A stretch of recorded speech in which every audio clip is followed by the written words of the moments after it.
Si Pastor Apollo C. Kibuloy, pinuno ng fastest growing congregation na Kingdom of Jesus Christ na may 7 milyong nasasakupan sa buong mundo. Matibay sa prinsipyo, tapat na kaibigan, may pag-ibig sa Diyos at tunay na malasakit sa bayan. Dapat lahat ng Pilipino magmahal sa Pilipinas.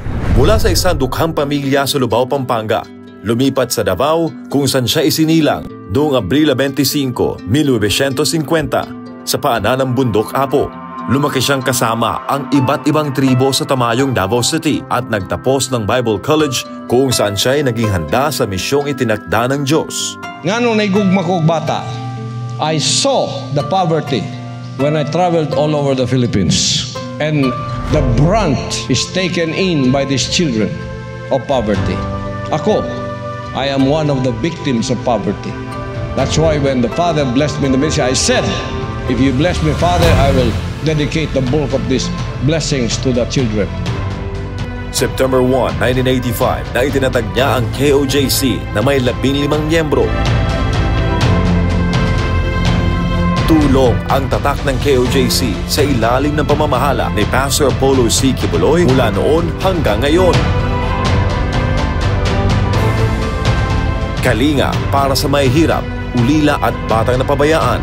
Inilalayo ang kabataan sa droga, rebelyon at maling landas. Libreng edukasyon at mas magandang kinabukasan para sa kabataang salat sa buhay. Pagtaguyod sa kapakanan ng mga kapatid nating katutubo. Pagsusulong ng advokasya sa kalikasan at malinis na kapaligiran, agarang aksyon at tulong para sa mga biktima ng kalamidad at sakuna, pagtutok sa nation building upang labanan ang salot na droga, korupsyon at terorismo. Bakit siya tumatakbo bilang senador? Upang ipaglaban ang hustisya, katotohanan at kapakanan ng Pilipino. Bilang isang spiritual leader na biktima ng political harassment dahil sa kanyang paninindigan at pagiging malapit sa pamilya Duterte, nauunawaan niya ang pang-aapi at kawalan ng hustisya. Bakit mo siya kailangang iboto? Si Pastor Apollo C. Kibuloy, galit sa korupsyon. Ang Exhibit A niya ay ang KOJC, maunlad, disiplinado, parang first world country. Simple lang ang layunin niya, ayusin ang Pilipinas para sa bawat Pilipino. Mr. Zero Corruption, death penalty sa korap.